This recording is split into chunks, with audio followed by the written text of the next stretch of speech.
Good evening. I would like to call this meeting of the Fort Vancouver Regional Library Board of Trustees to order. It is 6 o'clock right now. Two of our trustees are connecting virtually, Olga and Christy, and we will get started. First thing is the agenda approval. And does anyone want to make a motion? Is there a second? Seconded. We'd like to have a roll call vote unless there's any discussion. Christy's asking if anyone has sound. Pardon me? Christy can't hear us, I don't think. Christy, can you hear us now?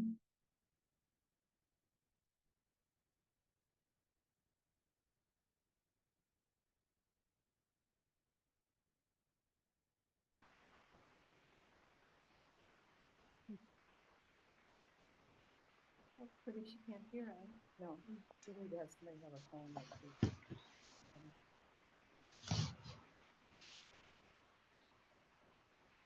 Christy says no, she can't hear us.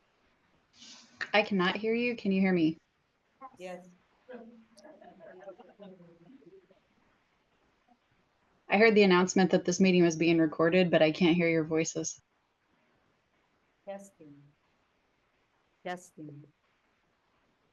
Can you hear me? Testing. It's just quiet on our end. If you guys can turn the volume up on your end at all. It's pretty loud in the room, but Moss is working on it.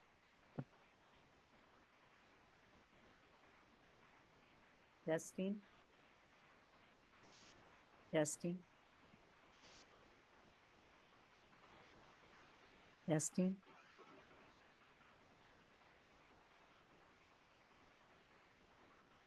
Testing.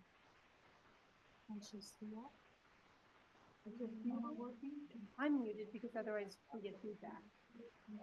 I can unmute and talk, and then she can hear me, but I don't think that would be helpful.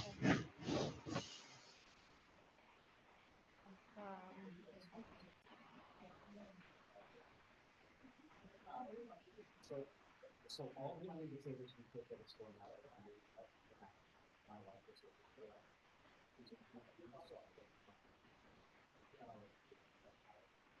If anyone can hear us online, please direct message Justin Keeler.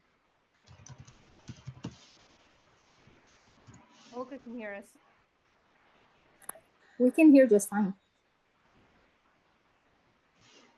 Lou, C can hear, Quill can hear.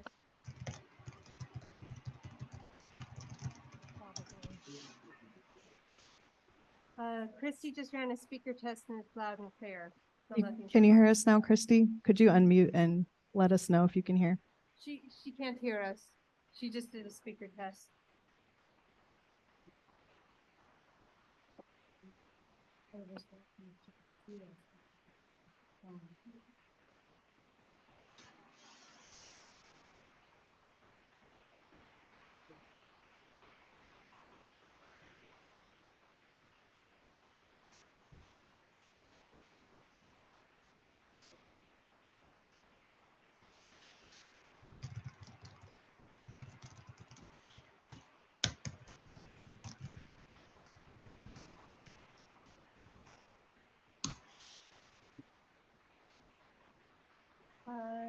Olga's suggesting Google meeting, but we can't Google meet and Zoom.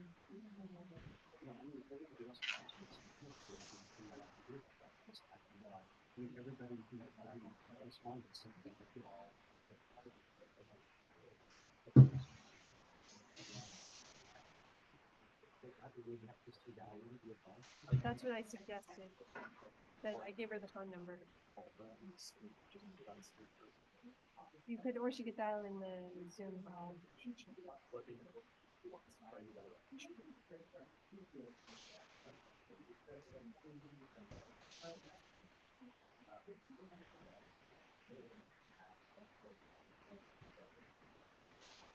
Okay, Christy's going to try to call in. We're going to go ahead with the vote on the agenda. Rhonda, could you do a roll call vote, please? Marianne Duncan Cole. Approve. Penny Love Hensley, Approve. Vikram Katwani. Vikram is absent tonight. He is, okay. Megan Dugan, Aye. Marie Coffey, Aye. Olga Hodges, Can you guys hear me? yes. We can. For last, this is, sorry, I couldn't hear you guys. This is the approval for last month's minutes. This is for the agenda, Olga. Sorry, forgive me, guys. Approve, yeah. Thank you. And Christine Morgan.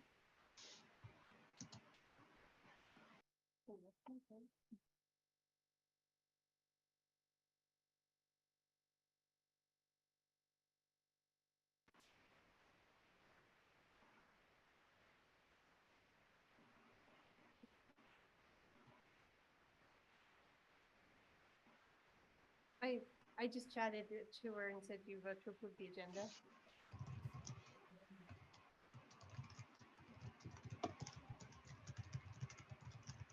Oh, Christy, can hear on the phone now. Welcome, Christy. How do you vote on the agenda for tonight?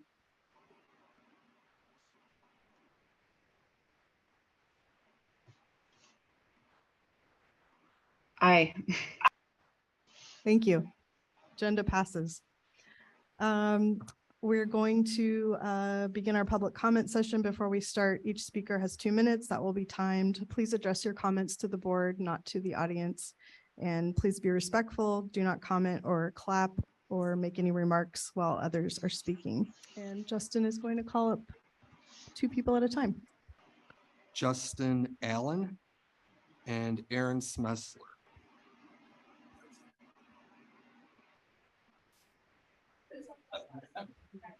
Sorry about that.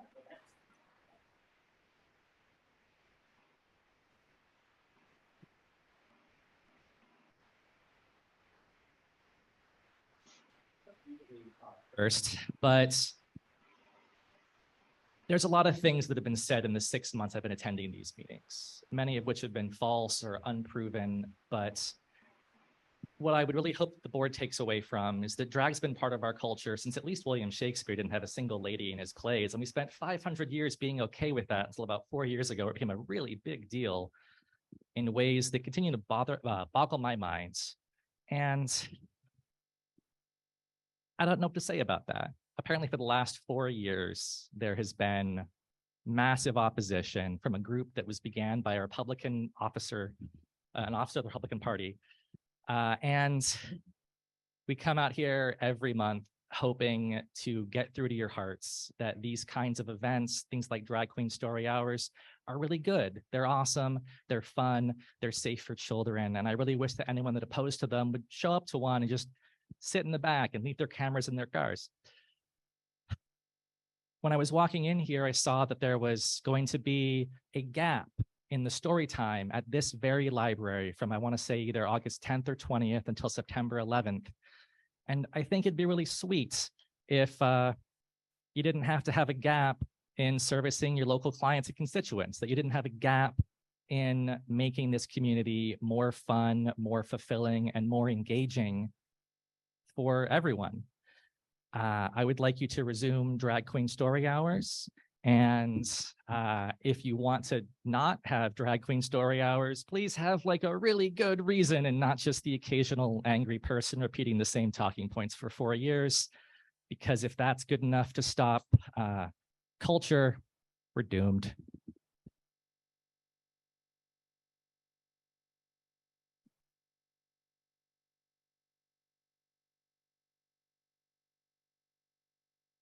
Hi, I'm Erin Smelser. I'm a little shorter there. Card-carrying library member, Ridgefield resident, and literature major. And like anybody, I'm assuming here who's interested in the library, I'm a big fan of fiction and great writers. One of my favorites is Gore Vidal, who I'm sure we're all familiar with if we're coming to a library event. So I'm sure most of you are familiar with his book from 1948, The City and the Pillar, which was not just banned, but erased basically. Even newspapers wouldn't write about it. So I have a little excerpt. I'm going to cut some of these things out. The language belongs to Gore Vidal and the people that he is quoting. These are not my words, and I will try to think ahead enough to censor. There were those who found the original ending melodramatic. When I reminded one critic that it is the nature of romantic tragedy to end in death, I was told that so sordid a story about gay men could never be considered tragic, unlike, let us say, a poignant tale of doomed love between a pair of mentally challenged teenage heteros in old Verona. I intended Jim Willard to demonstrate the romantic fallacy. From too much looking back, he was destroyed, an unsophisticated Humbert trying to recreate an ideal that was never truly existed except in his own imagination. And I'm going to skip down here. He had developed a life of his own outside my rough pages.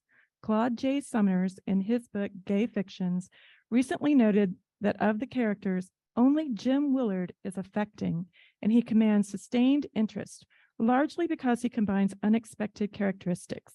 Bland and ordinary, he nevertheless has an unusually well-developed inner life. Himself paralyzed by romantic illusions, he is surprisingly perceptive about the illusions of others. For all the novels, oh, there you go.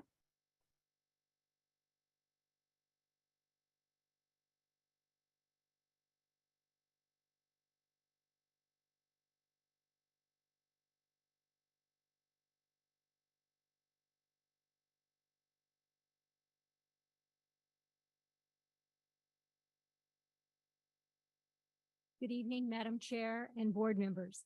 My name is Janet Hedgepath, and I'm an enthusiastic library patron. And I would like to thank you for donating your time to the library. The board and staff have created a vibrant, welcoming, and inclusive resource in our community. And I love the theme, A Story for Everyone. Speaking of stories, it seems that the repeated and repetitive testimony against Drag Queen Story Hour has become kind of a Groundhog's Day wannabe movie. Same old story told over and over. Considering that the offending event took place over 4 years ago, has never been repeated, and with no plans for any similar future events, I'm left to wonder about the purpose or goal of this ongoing performance. I doubt it is merely frustrated speakers looking for a pulpit. My hunch is it's a false flag that is actually hoping to create an atmosphere in which book censorship might be considered as a reasonable possibility. Libraries are one of our most democratic institutions. They are free and available to everyone. They are treasure troves of worldwide information and stories. Patrons can pick and choose for themselves what they wish to learn, explore, or be entertained by. Censorship seeks to limit our right to choose. Censorship is undemocratic and should have no place in a public library. Thus, I urge the board to resist going down the road toward censorship. No matter which side you personally agree with, your job is to protect our successful library system and our right to choose. Thank you.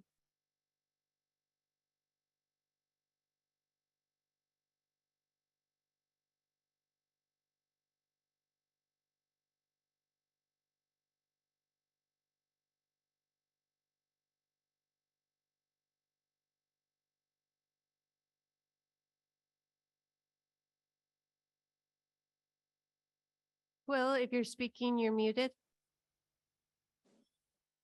I'm sorry, I did not hear that it was my turn to speak. Give me 2 seconds to navigate over. All right, can you hear me now? Yes. Alrighty. Hi, my name is Quill Onstead, and my pronouns are they, them. I'm here to speak in support of Drag Queen Story Hour as a genderqueer member of the library community. It's so easy to advocate for the children. Everyone wants to protect them. They cannot speak for themselves, or if they can, their thoughts and opinions are easily ignored.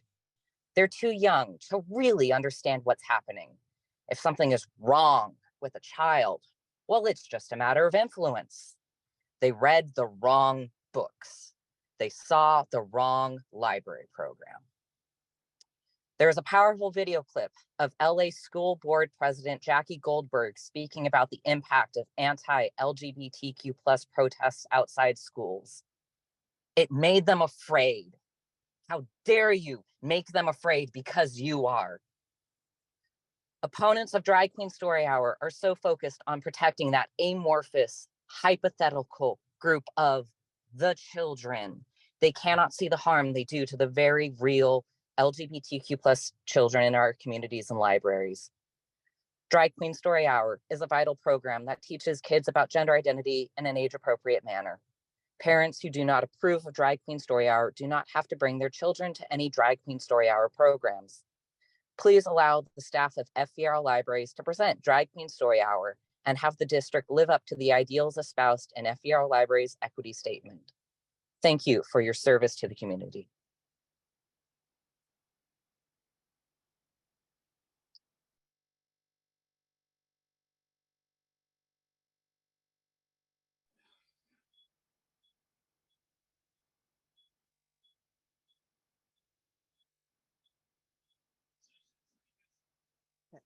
Can you hear me? Hello, my name is Wendy. My pronouns are she and her. Well, we're here again. Another culture war battle, talking about something that doesn't exist. We should actually instead be celebrating the good things happening in our libraries. But these meetings have become just an opportunity for bigots to voice their biased view of reality. I came to say that these meetings have devolved into the latest strategy in the culture war taking place all over the country. It has also devolved into a safe place for these culture warriors to unironically share their inappropriate obsession with kids and sex. People should be concerned by this type of deviant behavior. I would trust my child with these books more than I would trust them around these people. They have taken over your meetings to spread their sick propaganda and waste our time. Can we get back to the real issues of the library?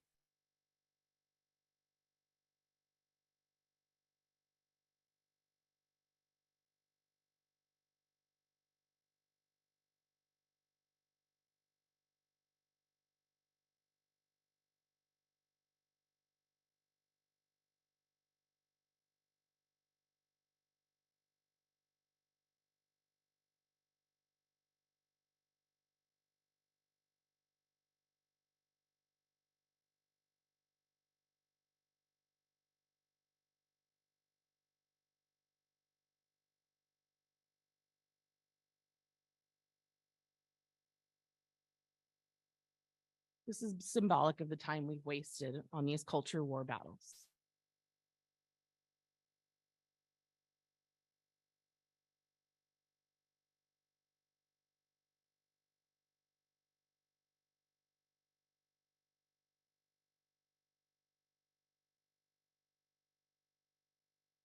Thank you.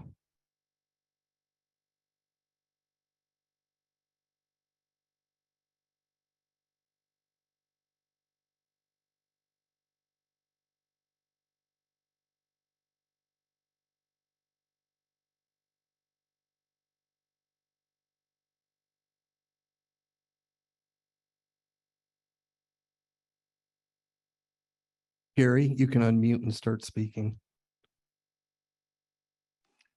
Thank you, library board members, for your service. Last month, well, first I want to thank you for having remote comments. I'm 3,000 miles away and wouldn't be able to attend tonight. But last month, you guys talked about E-rate, and I thought it was interesting because E-rate is, you guys have been taking advantage of that, I'm sure, for a long time. And it protects children from pornography on the internet. And in order to get this E-rate, you have to have appropriate filters in place. And in 2019, at the February Library Board meeting, I shared about the video, YouTube video of Claire apparently doing the Magic School Bus. And I viewed it, just the start of it at least, on a library computer at the Cascade Park Library. And in that video, he performed oral sex and mimicked anal sex on a male reproductive organ, a simulated one, a replica. And, you know, I shared that at the board meeting, and surprisingly, the board at that time, there's no current board members now on that were on that board. But that board at that time, rather than be concerned that this pornographic material is accessible on your computer, you guys, or excuse me, the board at that time rather defended their choice of having this person as their new role model, reading gender confusing stories to children. And that's concerning. And why didn't the board look at that or consider that? And is anyone on the board now? Would you care to defend their action or inaction? And that would probably go for Justin as well as interim. He's was there that night, but thank you. And please don't have another drag queen story hour. Good night.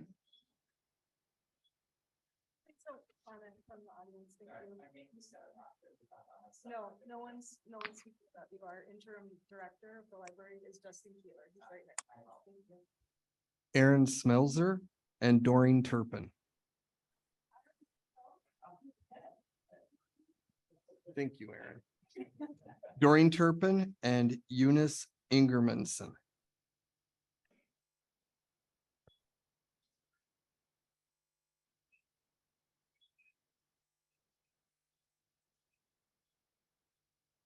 My name is Doreen Turpin. I am a library card holder, have been for many, many years.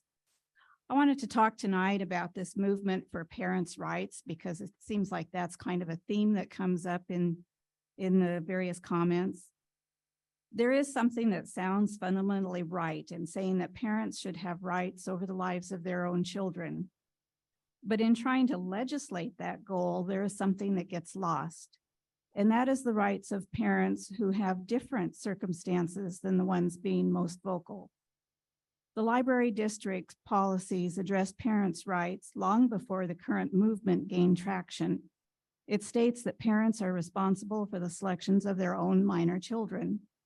In doing so, it does not make any judgments about those parents and the selections they may make. That is true parental rights language. It is not up to other community members, other individuals, or even board members to take away the rights of some parents because they find certain material objectionable or predetermine that a book or program is harmful to minors. The material one person finds objectionable may very well be what some other family needs in order to reflect the reality of their family or to help them have discussions about any number of issues. What the library offers to the communities it serves cannot be constrained because of a perceived majority view of what is acceptable. And community standards, whatever those are, those alone cannot be used to call a work harmful to minors. That's been set out in courts of law. That designation requires a three-part test to hold up in court. So just saying something is harmful to minors does not make it so. It is incumbent upon you as board members to advocate for and support the least of us. We too are dependent on our ability to exercise our parental rights and have access to the materials we want and or need, even if those do not seem acceptable in the minds of others. Thank you.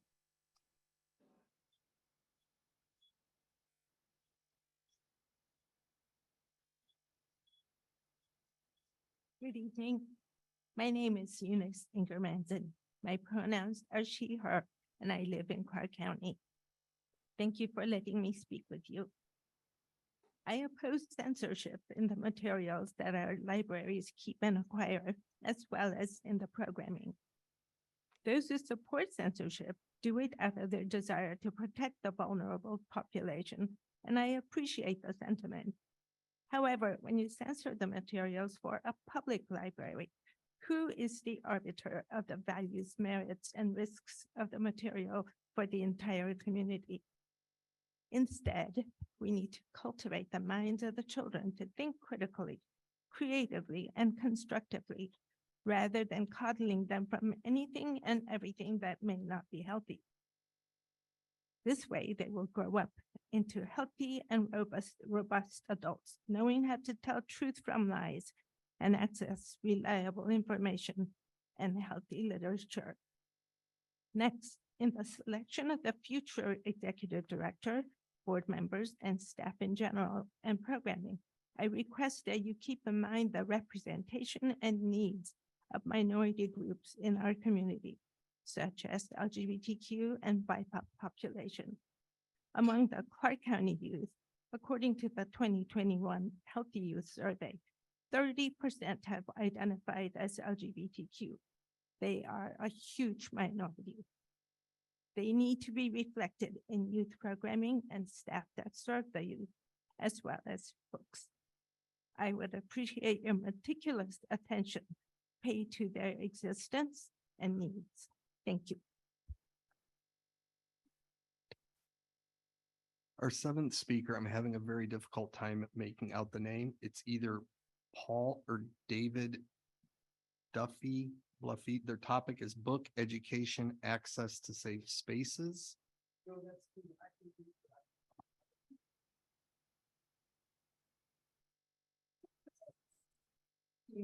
What is your David? Thank you. And Nancy Halverson will be next.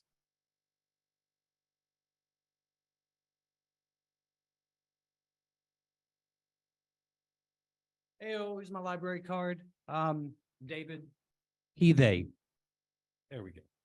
Again, we are here to make public comments to defend access to books that are confirming to our most marginalized. Again, we are here to ask the board that they stand firm on the library's policy of inclusion and accessibility. And again, I'd also like to challenge anyone speaking to show their library card. My family loves libraries. As many of you know, my sister, who happens to be trans, and my brother, who is a cis man, are both L3 library directors in different states, one of which has now been forced to flee their state because of recently it has become a potential crime for her to read stories to children, which is the entire reason she became a librarian in the first place, right? To ensure that all children feel safe, welcome, included, and have access to a knowledge. The knowledge that the world is so much larger than the world in which children typically grow up in, right? A world which society tries to paint one way and which public schools try to paint another way. Knowledge of the Haymarket martyrs, of armed Black resistance, of trans and queer liberation, and the role that they played in the fight for equality. There's also access to less radical ideas like maybe we're all created equal, you know? There's books on chemistry, astrophysics, engineering, topics that many youth do not otherwise have access to. Also books on religion and philosophy that some parents may not have in homes that children are going to grow up in. Books that help answer those existential questions that like we all have at one time or another. Oddly enough, we won't hear anyone today asking to ban religious tomes full of rape, murder, incest, or slavery, but that's not what I'm here to discuss. I'm here to ask the board once again to ensure all literature is available for all of those seeking to find it. Education and growth are journeys that should be unending, something we should all strive for until the day we leave this earth.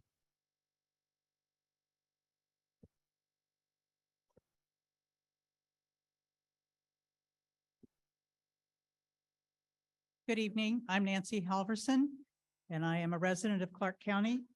My family and I have enjoyed our library system in Southwest Washington for 45 years. We're grateful for all of the access, support, staff, and services that our library provides. We are very fortunate to have such a tremendous asset in our library system. Just as I do not avail myself or read every type of literature that's available in our library, neither does anybody else. Yet, our library system has something for everyone. I have never met an unfriendly staff member or been refused help with even the most difficult task. I think it's helpful for all of us to realize and understand this is a public meeting and as such must follow the Open Public Meeting Act and RCWs of the state of Washington. And you as a library board must follow your rules and procedures as well as the library's code of ethics. And we don't get to pick and choose. We need to follow all of the rules, procedures, and code. And I just want to end with, I thank you. My family thanks you. We appreciate our library system. We appreciate all the staff for your hard work and we support you, and we thank you for your support of all of our residents. Thank you. Amy Lee, followed by Randy Schmidt.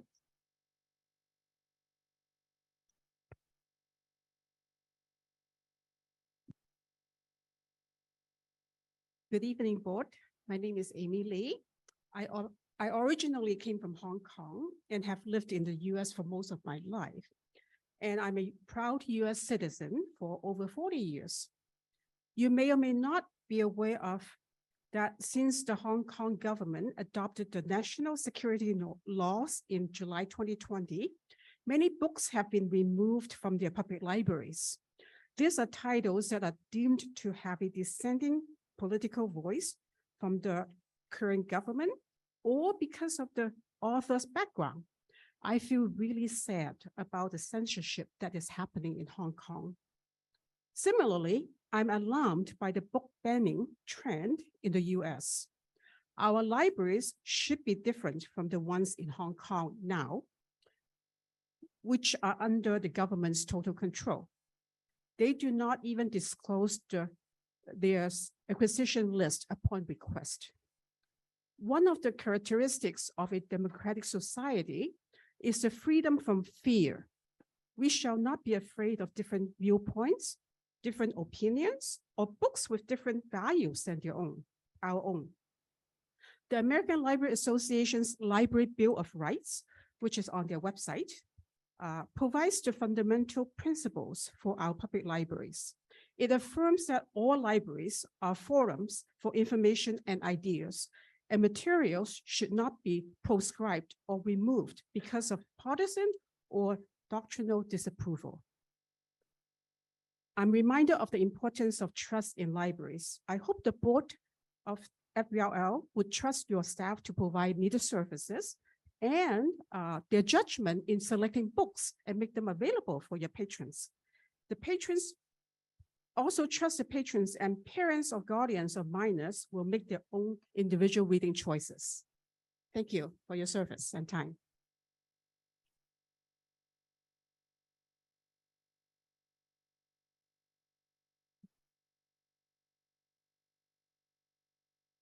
Thank you for allowing me to speak. Last month, the board discussed the library's internet use and safety policy.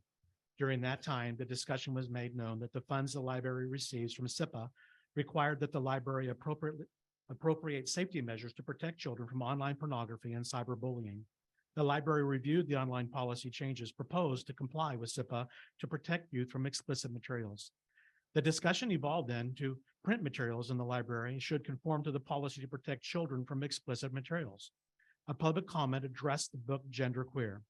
Genderqueer, page 167, has multiple pornographic images of a young boy performing oral sex on another boy. The library's policy explicitly prohibits openly viewing sexually explicit sexual materials. The FVRL policy and its behavior are incongruent.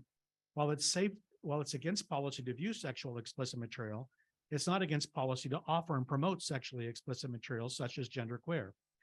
The library promoted genderqueer as a librarian's pick in their June monthly communication. Public comments have repeatedly advocated for inclusive materials in the library, and that removing books like Genderqueer because they contain pornography is exclusionary and harmful to the young LGBT population. But it has also been stated that because they have pornography, books like Genderqueer are not for youth, but are for adults. These two statements cannot both be true. A quick review of Genderqueer is obvious that the book is aimed at teens, not adults. The book also violates federal law with respect to child pornography. It is not possible to harm LGBT youth by removing books that contain pornography. We're not asking books that deal with LGBTQ issues to be removed, just pornography. So I advocate that the board view its policy as stocking and promoting obscene materials like Genderqueer in light of your policy against the explicit sexual materials. Protect all youth by removing these obscene materials from your library shelves and halting the practice of recommending pornographic materials to the general public. Thank you. I have another one. I apologize if I'm embarrassing anybody, but I cannot make out the name. Nigel Cundy from Ridgefield. Okay, thank you. Wonderful. I'm so happy. Thank you, Nigel. And Norman Farrell.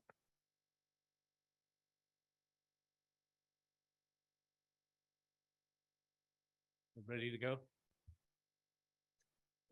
Yeah, thank you. Okay, yes, my name is Nigel Cundy. I'm a resident of Ridgefield. And first, I'd like to thank the Board of Trustees and all people who helped to make this beautiful library possible. I've lived here for almost 27 years, and the library's been very critical to mine and my family's existence in this little village. And my wife has been on the Friends of the board who've helped raise money for us. And thank you very much. Also, thank you to Sean, staff members, everybody, very professional, very welcoming, and very their expertise in helping someone like me navigate the what's you call the out of library reservation system, or the way you try to get a book from somewhere else across the country. Okay, so I'm a father and a grandfather, and I'm also an immigrant.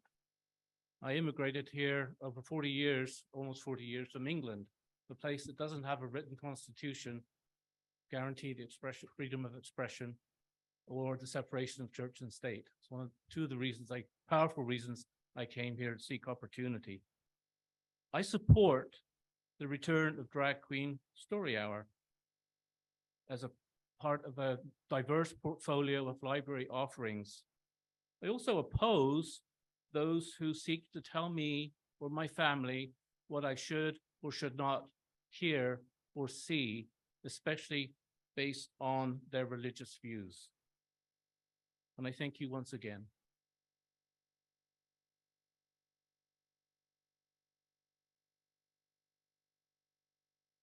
My name is Norman Farrell. I live here in Ridgefield, and I'm a library card holder, and forgive me if I don't fish it out of my pocket. I want to say, first of all, a thank you to our wonderful library staff here and to the Board of Trustees for their service, and say that I support free and open access to vital resources that are provided by our library. I support our libraries as safe spaces to explore our world and ourselves. I don't support banning or restricting book access. Lack of knowledge, demonization, reliance on fear-based stereotypes are actually, so we're talking about safety, they're actually the doorways through which exploiters and predators have always relied to create shame and vulnerability, and are far more danger than the truth. Ignorance of our infinite human condition does not create safety for old or young. Knowing and understanding ourselves and others is a support and a protection that is with us always, regardless of whether our parents, friends, or family happen to be around at the time. Our libraries must remain a haven for all, even among the reality that everyone, including me, will find things to offend and object to in our library. If lack of information equal protection, I would have enjoyed a very safe and secure childhood, and I would not have lost classmates to suicide in high school. Reliance on stereotypes, prejudice, left my parents ill-equipped to protect me from the experiences that I had in life, and left me without words to describe what was happening. I had no words, only shame and guilt to anchor my experiences. Our children and everyone in our community must have words, understanding and armor of the truth and individual worth. Thank you. Jean Kent and Margot Logan.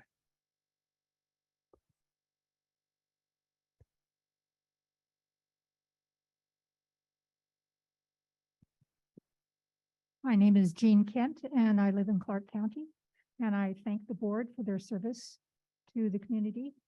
I want to speak about libraries in general, public libraries. Libraries are free, and they offer a variety of resources that are accessible to everyone. Libraries provide a sense of community and also provide a way to connect to the world. Libraries are important for education and to promote lifetime learning. Libraries help support literacy and encourage reading. Libraries are safe places for kids and their families, and lots happens at libraries. Libraries are ultimate search engine. Libraries are an equal opportunity for all. Librarians are tech savvy and skilled at helping people find what they're looking for. Thank you for supporting our libraries.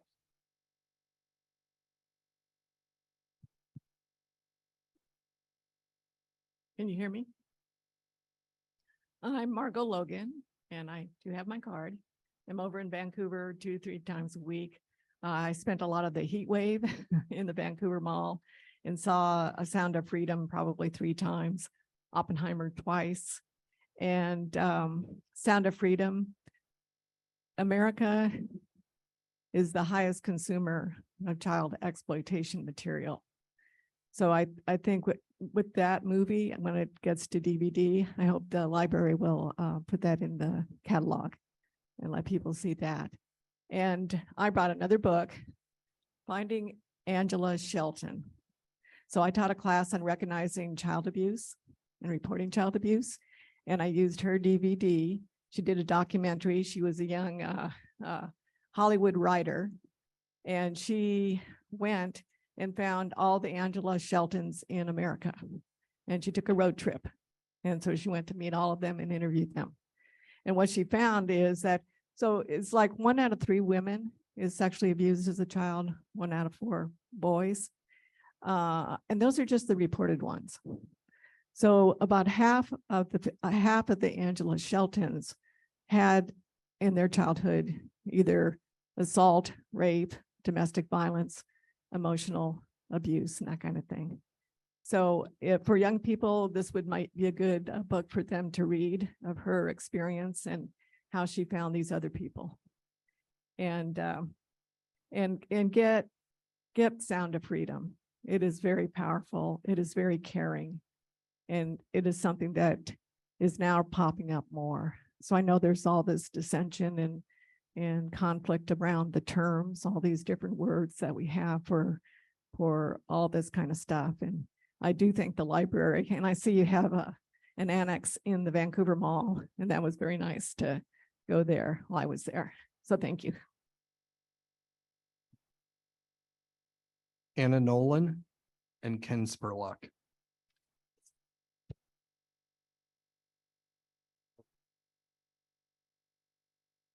I'm Anna Nolan, and like David, I went to public school and I cannot spell. And I don't have them with me. I probably have a half dozen library cards from across the country. So I am a fan of the library. And thank you for allowing us to speak. Thank you for not hosting. I'm short. I'm height challenged, yes. Thank you for not hosting another drag queen story hour at the library. I continue to implore you to protect children by not promoting gender bending agendas which only confuse young people, leading them to make life-altering choices which they are not yet mature enough to understand the consequences for those choices. In today's political climate, it pushes counterculture gender bending policies. As a taxpayer-funded public entity, so it is vital to provide a safe environment for all people, including my points of view, for visitors may feel welcome without hostility and without the division that I hear represented tonight.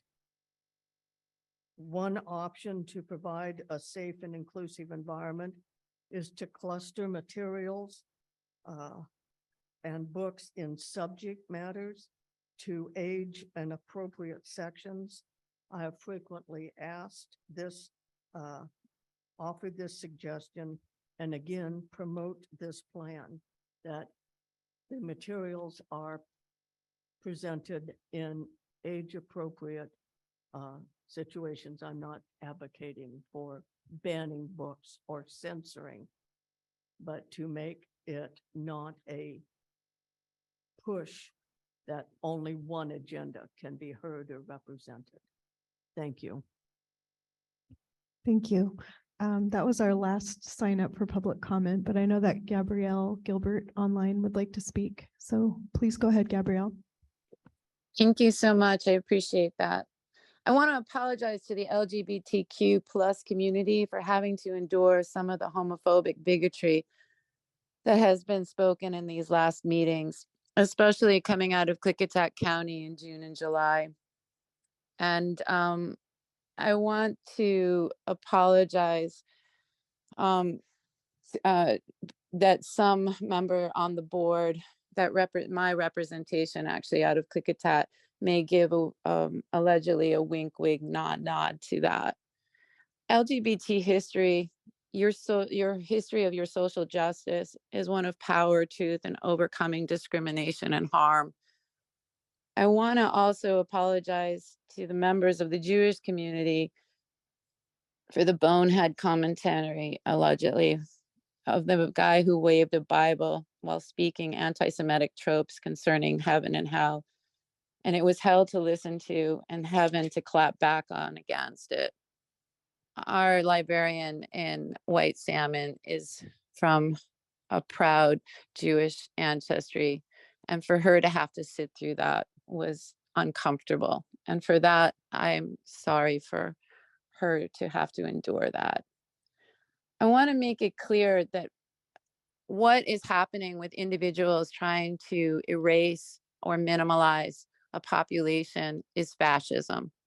I want to make clear that we don't look to fascists for design and decorating ideas on where you're going to comfortably put material into spaces that would diminish a population. I want to thank the library manager that spoke last month to clarify on what the social concerns really are, which are overdoses and homelessness. And I want to say that in this long fight, and this will be a long fight, that the allies to the LGBT community, to the Jewish community, and to minority communities everywhere are going to stand up. Thank you. Since we have some time, I didn't mention that this would be an hour. Is there anyone else who did not sign up who would like to speak before we close public comment? Please come up to the microphone and tell us your name.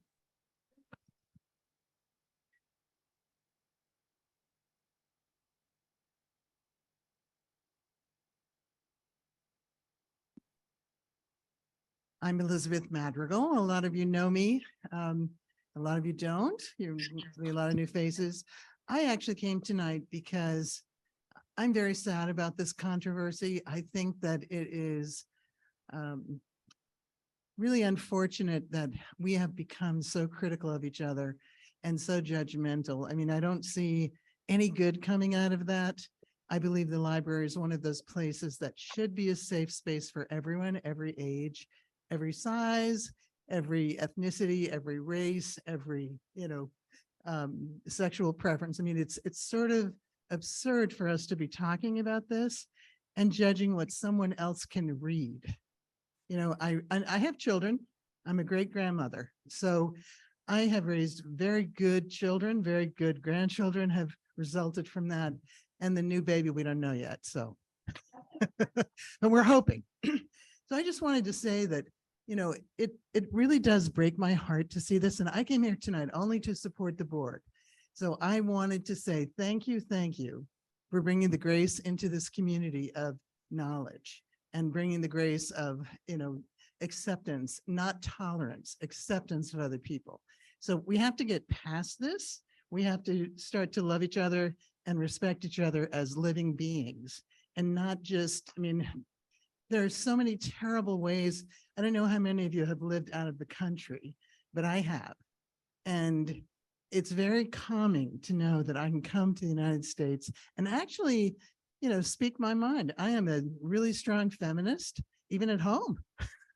So I look at that and I think, let's just all try to work together and remember that we don't all have to think the same way. What we do need to do is we need to share all of our creativity and our kindness and our heart space with each other to protect all living beings, including children. So children are going to be fine, and they're going to find out a lot of things that are not in a library you didn't want them to read. So send them to the library. It's a lot safer. Or bring them. Okay, that's it. Thank you very much, everyone.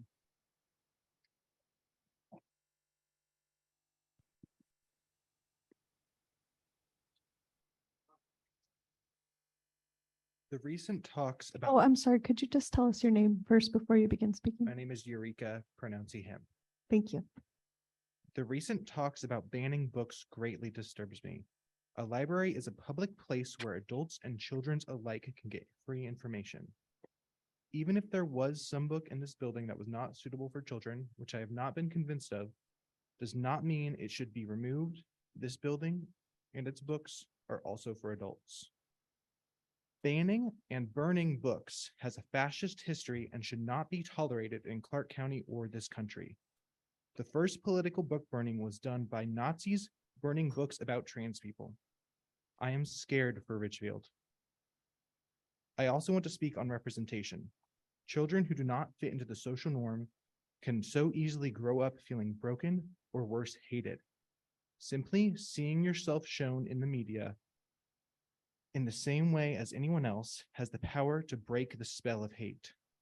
This is what people on the far right want. They want children to hate themselves if they do not fit in a very strict box. The far right would rather have children feel so hated that they commit suicide rather than having their own kids know that queer people exist. Do not give in to the hate. Do not ban books.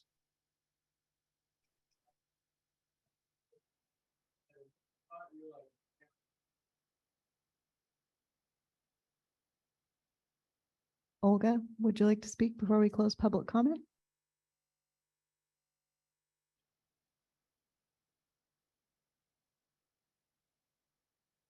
Yeah, good. Shut the fuck up.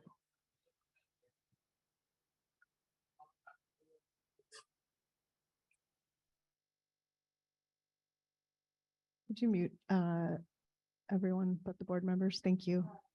Okay.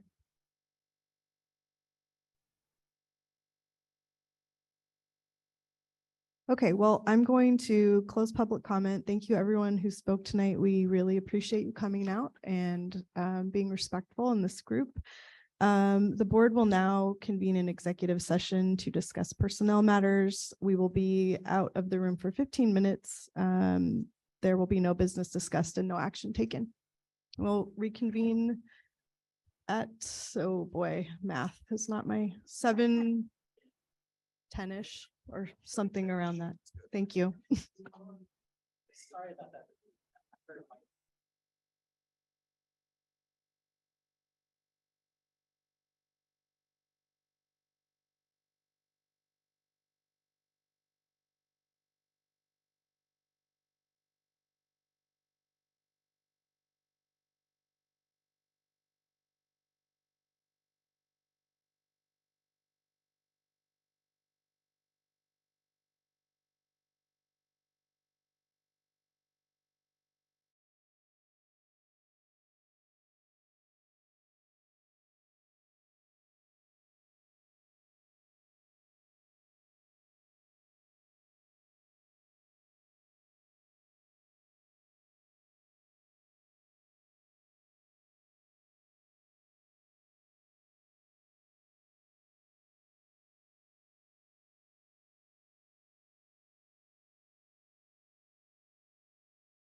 It's 7:10 and I'm going to call the meeting back to order.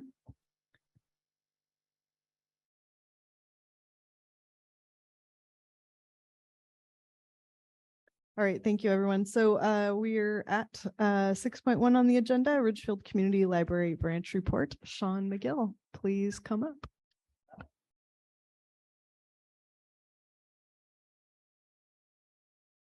Except that's work.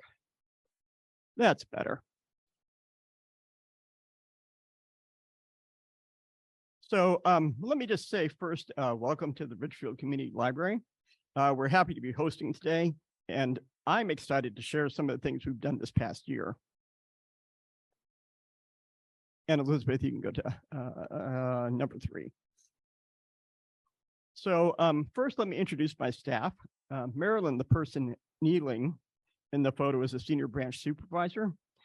She leads adult book discussions and enjoys community events like the Trunk or Treat and National Night Out. She also likes outreach like the high school volunteer fair. And really, she's like a second right hand to me. And it's great to have one. Tammy, who's wearing her key card and glasses, is a part-time senior library assistant. And Tammy does story time and has extensive experience in early learning. She plans on starting a music and movement program in the fall. That'll meet once a month. And we have several people in the community who are very excited that we're offering that because they want to bring their grandchildren. And so we're excited about that. Ann Lauren, the pink fleece jacket, is a part-time public service assistant. And besides me, she's the longest serving employee in the branch. And Ann Lauren really is our magazine expert. And also in some ways, like a branch historian. It's amazing what she remembers, and it's great. Heather is a part-time public service assistant. She's smart, energetic, friendly, and she lives in Ridgefield. And she started this year.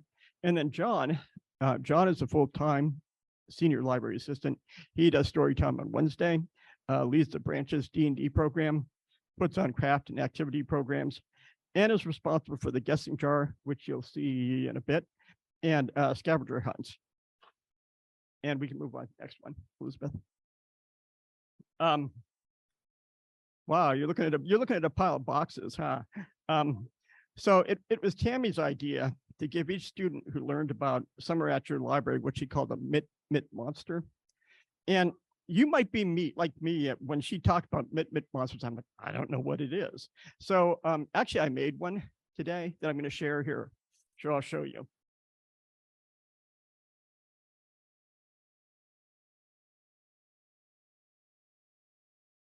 And then it sucks in like an octopus too, or at least it reminds me of an octopus. But now we discovered that both Union Ridge and South Ridge, there's 1,400 students that we were going to be presenting to. So we needed 1,400 Mit monster kits to meet our goal. The good thing is that all staff rolled up their sleeves and we went to work for 2 weeks making these things. But after a couple weeks, putting these kits together, we realized that we needed some help, like big time. So we called in the Friends. And the Friends, Elizabeth, you can go to the next one. So the Friends helped us make about 750 kits over about 3 days. And with that push, we were set for the rest of the tours coming from Union Ridge. We couldn't have done it without them. And we can go to the next slide. So really the most important thing the Friends Library do in Ridgefield is they advocate in the community for the library, but they also provide financial support. And this is one of the fundraisers that was held at Gouget Winery and Cellars, which consisted of a catered dinner and wine tasting, as well as some basket raffles. And we can go to the next slide. So you're seeing more boxes. That's because the Friends last year held 3 book sales in this room. And really, to me, the important thing about this photograph is take a really close look at the number of boxes there. There's a lot of boxes. So next slide. So the Friends actually decided to buy themselves a storage unit or a storage container. And that container is big enough that it holds all the boxes of books that we get donated between book sales. The Port of Ridgefield was generous enough to let us put the storage and container on their property. So that's where you'll find it, right next to the Dragon Boat down there. And we can go on to the next. The Friends traditionally have served cookies and hot cider at Hometown, which is the Ridgefield's big winter celebration on the first Saturday in December. On that day, we had over 1,200 people come to the library for cookies and cider and a holiday craft and to check out a few books. You know, they do that too. And we can go on to the next one. We held our second birthday in July to celebrate the library. And the Friends were integral to that. One of the things they did is every kid who came to our birthday celebration got a free book, courtesy of the Friends. And we can go on. The Friends also hired a balloon artist who was busy for 2 solid hours. Honestly, I don't know how he did it, but I mean, you can see the line there. He must have had like lots of stamina, but it was pretty amazing. And we can go on to the next. And the library's birthday is held in conjunction with Ridgefield Main Street Day, which is, and Main Street actually arranged for a llama and an alpaca to be part of the celebration at Davis Park, where the birthday celebration was held. I can tell you the person with llama tried to talk me into having a carrot in my mouth so it would kiss me. And I'm like, no, I don't want to do that. No. They also arranged, and we can go on to the next slide. Main Street also arranged a sponsorship from Cross Country Mortgage for cookies with a birthday theme, which the Friends handed out to each child who attended. And it was really hard to get, like an attendance count for that program or for the celebration. But we did have 250 cookies, and we only had 1 box left at the end of it. So we had a lot of people. And we go on next one. Library staff put together an art bar, which was busy past the official end of the celebration. Typically, we don't offer specific ideas about what to create. At our first art bar, I was surprised when a boy came to me with gears and pine cones and plastic beads piled up on a plate. I figured he was coming for tape or glue. But what he said is, it's perfect. Which I was relieved about, actually. Maryland at this art bar included cut up file folders and bingo daubers, which was perfect for really young children to make cards out of. So I was really glad that she'd come up with that. And we can go on to the next one. The library staff also went to the second annual trunk or treat. This is Maryland's vehicle all decked out. I have to say the Friends were also at this event and gave out free books, which actually some kids like more than candy, strangely. Yeah. And we can go on to the next one. Ridgefield has a new YMCA coming, and the Y is partnering right now with local organizations to establish programs and promote the new building. And at the Ridgefield Community Library, this has included a gentle strength and stretch class that meets weekly for active seniors. And I just love it. I've heard from some people in Ridgefield, there's nothing for seniors in Ridgefield, and this is one thing. And I can't address that, but I can say, hey, we can program. What kind of programs do you want? And so that's a good thing. The Y also, we partnered with the Y to hold a Healthy Kids Day event, and you can go on the next one. And part of that event, we put out outdoor games in the park, but we also put an outdoor art bar, and especially for young children, they're quite happy. And we can go on the next one. And I can tell you that I even caught some teens actually at the art bar making art too. Although you notice they're not holding up their pieces, probably a good thing. And we can go on. Other partners of the YMCA had tables in the community meeting room and had a visit from Rally the Raptor, the mascot of the Ridgefield Raptors baseball team. And, you know, you might go, why are you showing me a picture of the meeting room? And I have to tell you, it's because Ridgefield in the past did not have one. So when things happen in this room, I'm excited about it. We can go on next one. Ridgefield is lucky to have 2 Read to the Dogs programs. Though I suspect that in this photograph that Gambler's handler is actually doing most of the reading. I'm pretty sure. And we can go on the next one. I'm on the board of the Ridgefield Heritage Society, which is a group that's focused on preserving and promoting Ridgefield's past.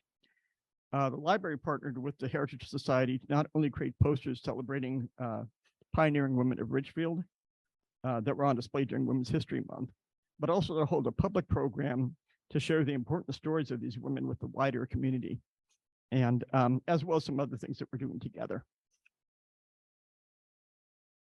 And we can go to the next one. This is National Night Out and has the library's booth. The person at the table is one of the library's 2 YES interns who are working limited hours at the branch for 4 weeks. YES provides pre-employment work transition services, and we are so delighted to have these teens here. It's just been excellent. In fact, really, I wish I had more time with them. And we go on the next one.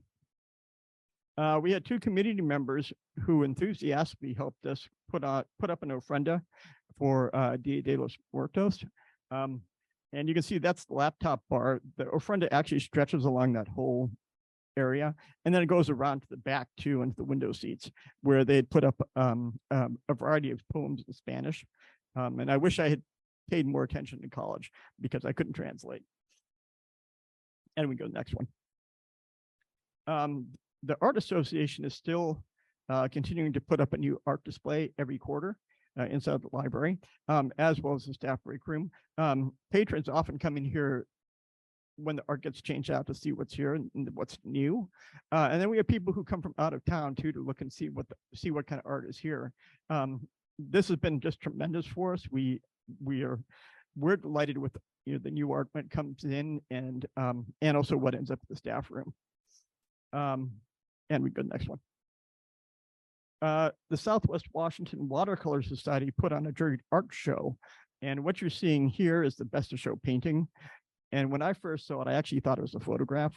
So that's the quality that's here. And it's quite amazing. And what I really like too is the Art Association Watercolor Society. We also had Heritage Society stuff on display that month. And we had an individual artist who had stuff on display here. They were all able to work together with me to figure out where stuff went, and everybody was really flexible. I love Ridgefield. It's a great place. We go on next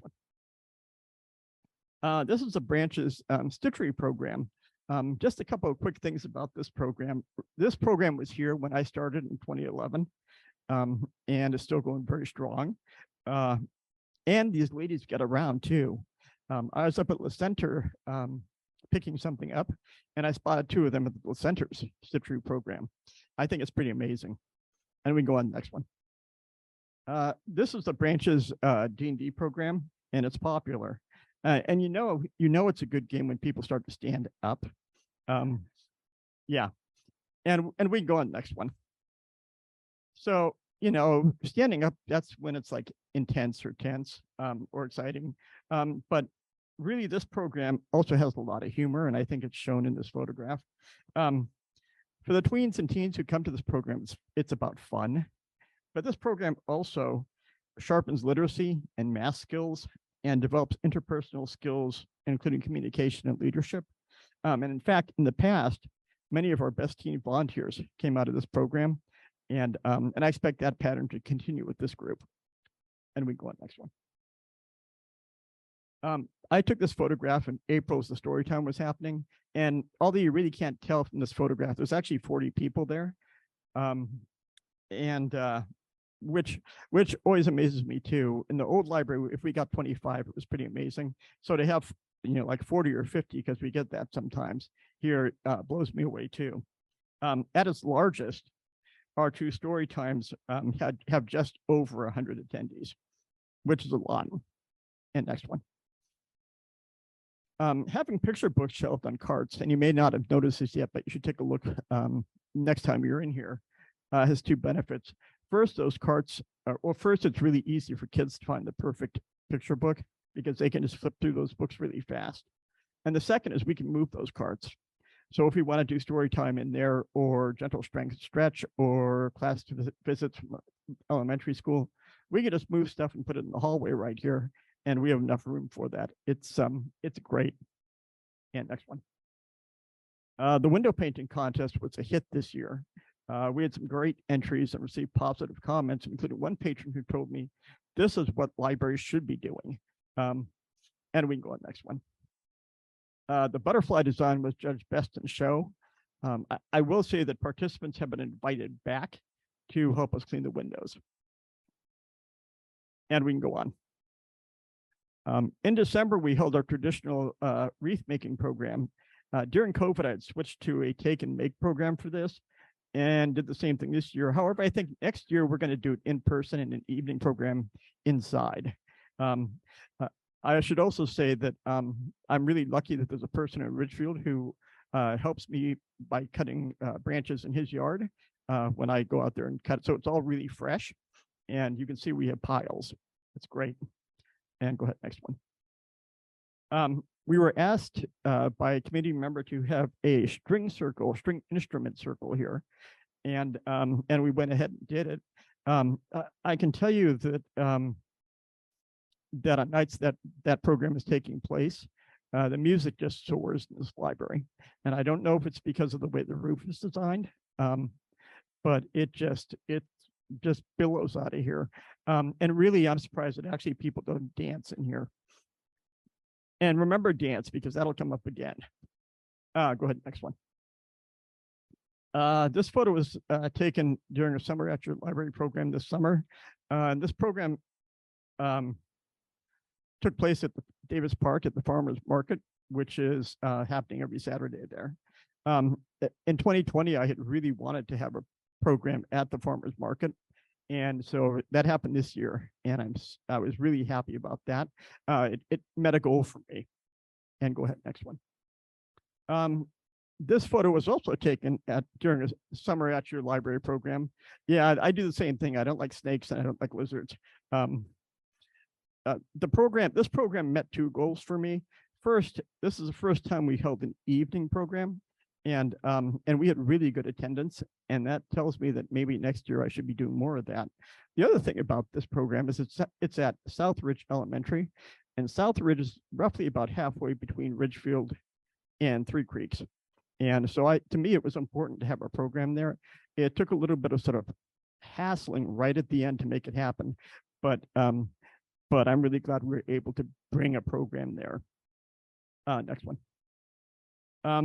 This photo is a henna tattoo, and we had a program at the library, and I'm including it because this program really is the first time that I've ever held a program for teens as part of Summer at Your Library, and it also went very well.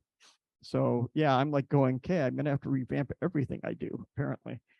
And next one. We also offer a lot of passive programs, like take and make crafts like these chia pets here. And go ahead, next one. And scavenger hunts, where if the kids find all the creatures hidden in stacks out here, they get a small prize. And go ahead, next one. And we also have a guessing jar.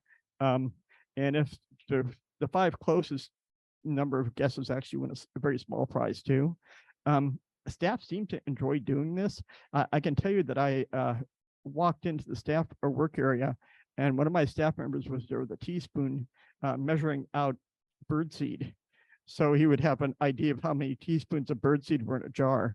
So they must enjoy it. I can't imagine otherwise. I wondered how they were going to count it. I mean, honestly, I did. But next one.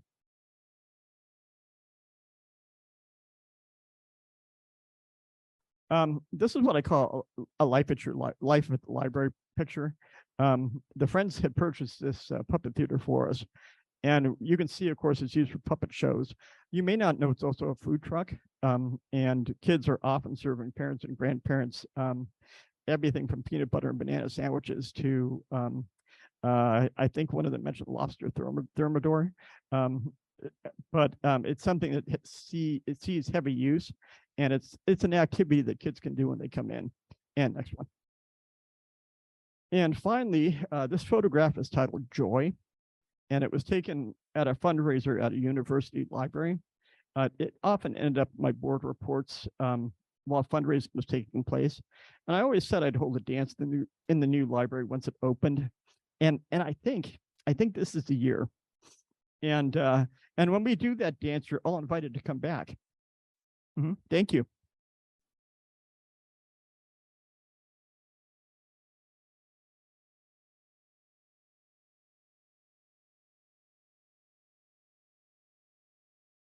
I feel a little bad for Atar now to follow that presentation, but please, if you can, also give us the estimate of the number of birdseed in the jar. That's part of.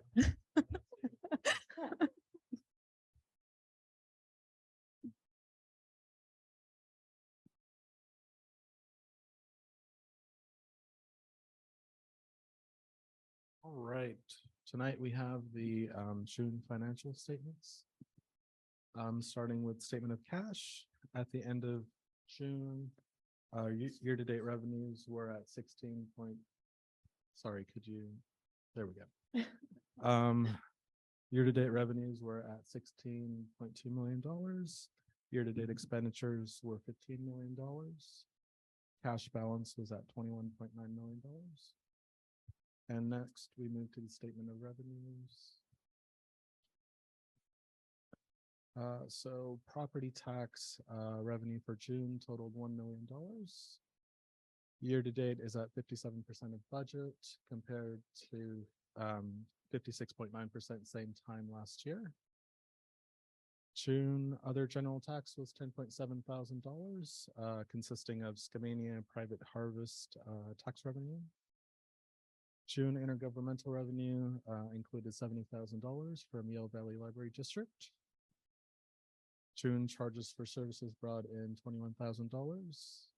And then under miscellaneous, June investment interest revenue is $51,000. Total June revenue was $1.2 million. Year-to-date budget percentage for total operating revenue was at 51.8%. And total revenue at 47.9%. Next, we have the statement of expenses. At the end of June, we would expect total expenses for year-to-date to be at 50% of budget. June personnel costs were $1.4 million, with year-to-date at 47% of budget compared to 44% same time last year. Running lower than budget due to 25 open positions. Supplies and small equipment for the month of June was at $59,000 or 27% of budget. June library materials activity was $273,000 or 39% of budget. Under other services charges, professional services came in at $87,000 and repair and maintenance came in at $158,000. Capital outlay had no activity in June under operating expenditures. Total June operating expenditures were at $2.1 million and grand total expenditures were $2.7 million. Year-to-date budget percentage for total expenditures was 44%. Questions?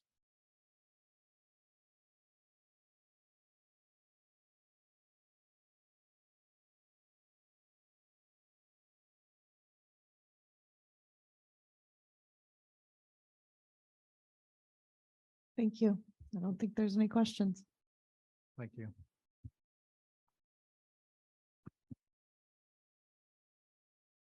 Next on the agenda, strategic plan update, Justin Keeler. Thanks, Vice Chair Megan Dugan.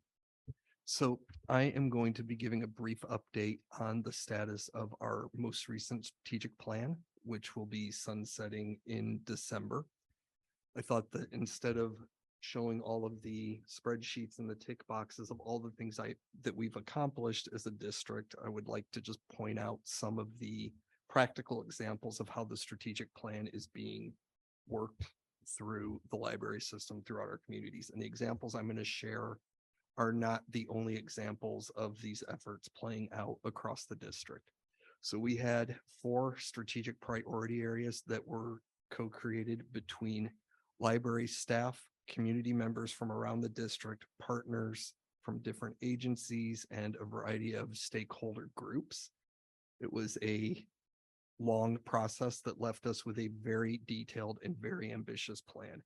3 of the 4 priority areas are equity, partnerships, and connections. So for our equity priority was that we will prioritize equity in all aspects of our works. Some of those efforts have resulted in increased relationships with the Vancouver Hispanic community, as well as the Hispanic community in Klickitat counties, our LGBTQ plus communities throughout the district, and our Gorge tribal communities. The work has shown up in a highly popular partnership program with Mercy Corps Northwest, where they were able to help us provide Spanish language basic computer classes with our partner at Fourth Plain Forward in Vancouver.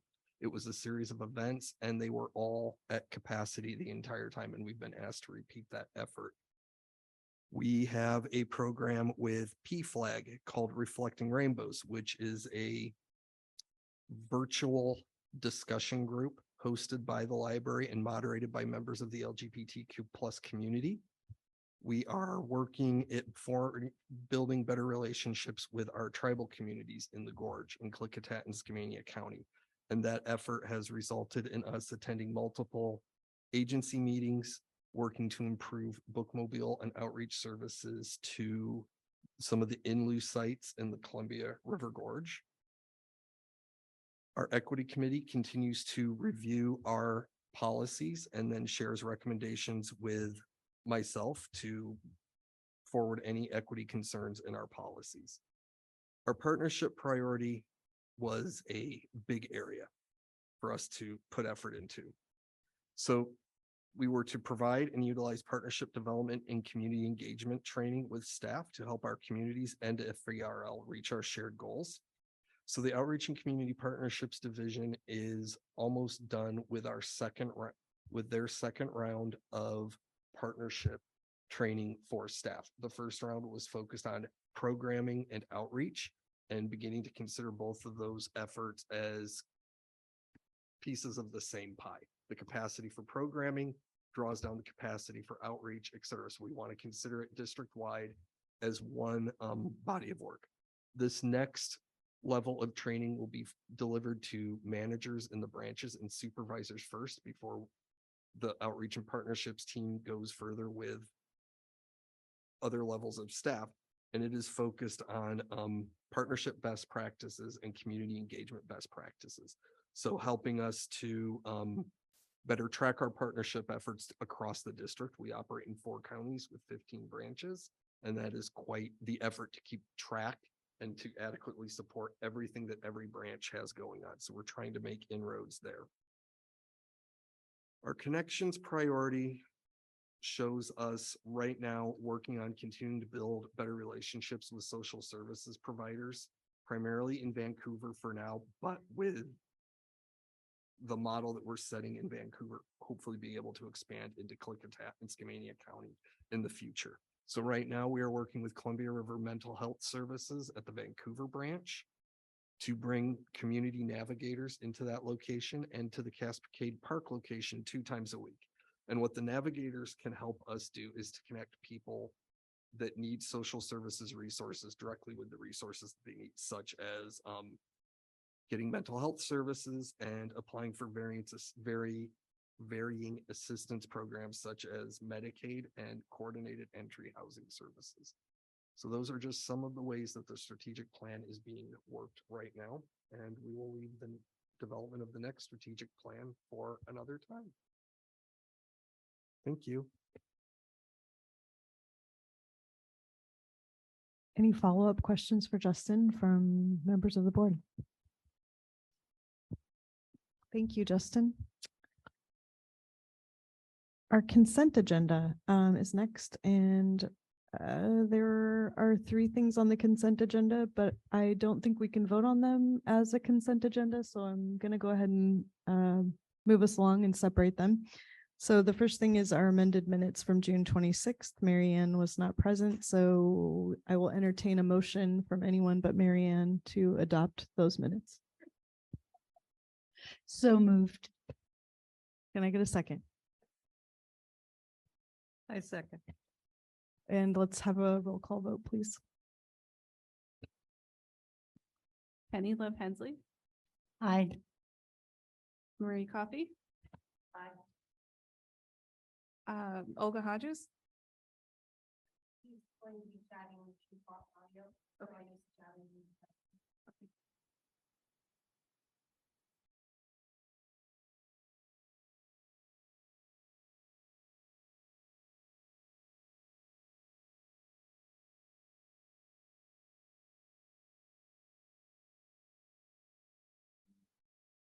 Christy Morgan, Aye. Megan Dugan, Aye.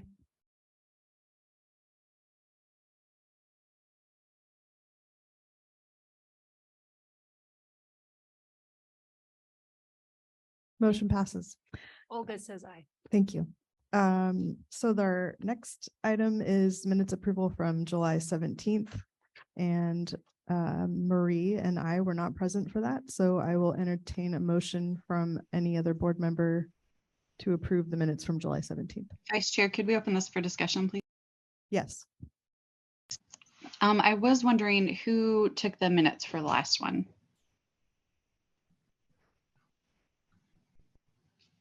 Me. Sorry, Rhonda.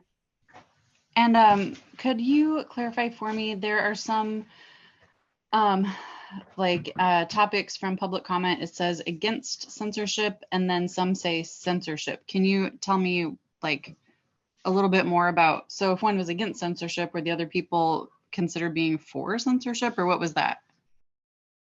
So let me go back a step. So when it comes to the minutes in the past, what I have done is I do the minutes while we're in the meeting here, and then I give them to the executive director and they edit them.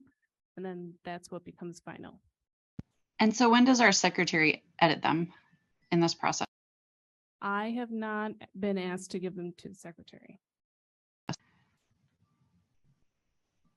Okay, that's another discussion. That was all my questions. Thank you.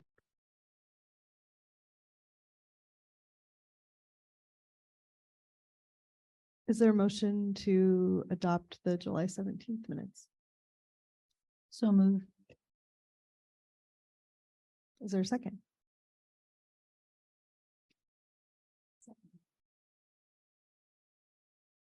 And we can have a roll call vote for everyone except Megan and Marie.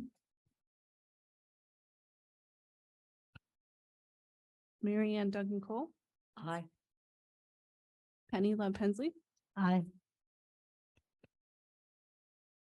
Olga Hodges. Okay.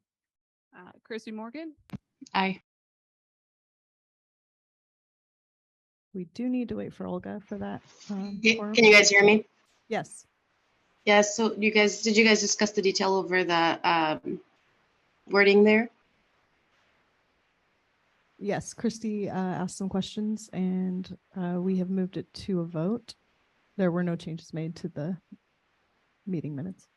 Okay. Aye. Thank you. Motion passes.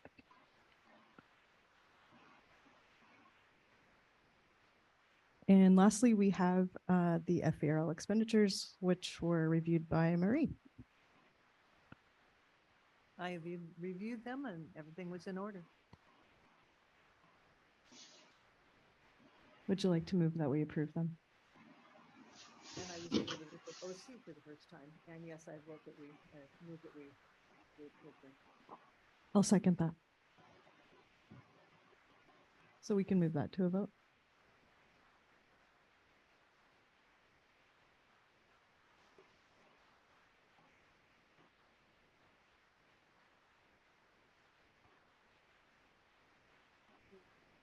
The expenditures.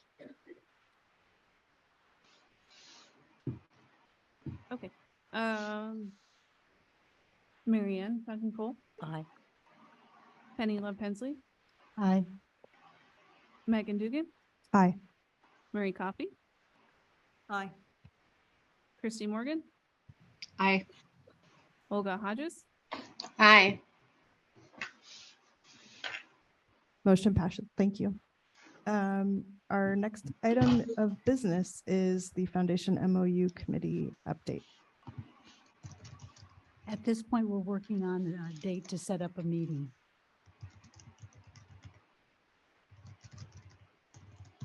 Thank you, Penny. Facilities, and we have action 8.21 resolution 2023-16 UCC closeout. Board, there is a staff report in your packet. This is in regard to closing out the contract with Union Corner Construction for the new operations center that Marie just mentioned, as she was approving the financials. The state of Washington requires a notice of completion to be filed prior to the closeout of all public works, and all contracts in excess of $300,000, which this one was, require the approval of our board of trustees prior to us submitting for these notice of completion to the state. So staff recommends that the board adopt resolution 23-16 to allow us to submit to the state a notice of completion for the construction of the new operations center in order to close out our contract with Union Corner Construction. So moved. I'll second. Is there any discussion? All right, thank you. We'll move this to a vote.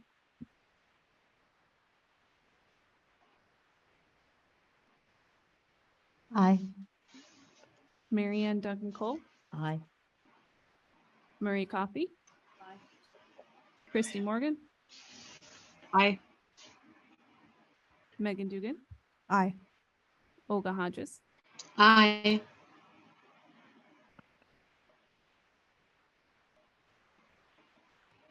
And that motion passes. Thank you. We have a personnel committee update, and I think Marie, are you going to give that update? Oh, I'm sorry. Yes, Olga, would you like to give the update since you're connected and you have audio? Yeah. Yeah, my reception's a little iffy, so let me know if it cuts out, you guys, okay? Will do. Okay, so I think I have enough information to share that we have, I think, around a dozen candidates that have applied, and we're going to be starting some interview processes kind of towards the end of the month. And we have had a great recruitment so far, and we'll update you from there on out. If there's anything else to chime in, I know Lynn is there. She's been a little more, sorry, Lee has been a little more in touch with Lynn, our recruiter. But other than that, we're just chugging along and pretty happy with what we've got so far.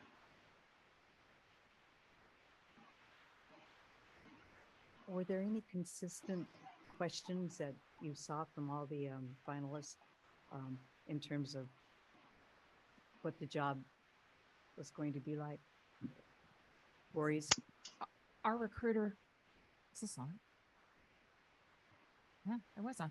Our recruiter has not shared with us specifics. They're just going through the first screening of the applicants. They'll be meeting with the personnel committee on the 31st of August to go through all of the applications that they received to identify who would be participating in the virtual interviews. So. Other questions? Okay. Thank you, Lee. Okay, so the next item for action on our agenda is information technology uninterrupted power supply in excess of $1,000. That's right. So there is a staff report in your board packet. During the move from one operations center to the new one, there was what is called an uninterrupted power supply, or UPS, for servers that was found. It has never been unboxed or used. because it was bought a long time ago. None of our buildings have the circuitry or the voltage capacity necessary to run said uninterrupted power supply. Since it has a monetary value of $1,000, it needs to come to the trustees as an item for potential surplus. We do not have a use for it. We would like permission not to make it go through the regular surplus process, but to sell it directly so that we can get its highest market value. Staff recommend approving resolution 23-17 to allow us to designate the UPS as surplus. Is there a motion to adopt resolution 2317 as presented? Can I ask a question? Of course. Just for my education, I remember in the past that whenever we had surplus things, we weren't allowed to sell them because they were, purchased by the taxpayers or whatever. And so they had to go through an official surplus process. And so I'm just wondering how this is different, where we can, obviously we don't have use for it, so selling it is smart, but how is it okay that we can go ahead and sell this, like bypass that process in this case? So, okay, this is the actual process. We are allowed to dispose of these items once the board has declared them surplus in the way that is most convenient and most beneficial to the library. So the surplus process is merely declaring the item as surplus. So then we do this and then you guys can move forward and just sell it. And then it'll be just done. Yes. Okay. Thanks. Yes. Is there a motion to adopt this resolution? I move that we approve resolution 202317. Is there a second? I'll second. And do we have any further discussion? Thank you. I move this to a vote. Christy Morgan, Aye. Olga Hodges, Aye. Marie Coffey, Aye. Penny Love Hensley, Aye. Mary Ann Duncan Cole, Aye. and Megan Dugan. Aye. Motion passes. Thank you. Board comments. Would anyone like to make any comments? I want to thank Sean for opening up the library to us and for his report. It was great to see some of the events that have been planned and how they came out. Thank you. I agree with Penny, and I would also like to add thank you to the Friends of the Ridgefield Library for their tremendous support on behalf of their community. I think that was very clear in your report too. So thank you.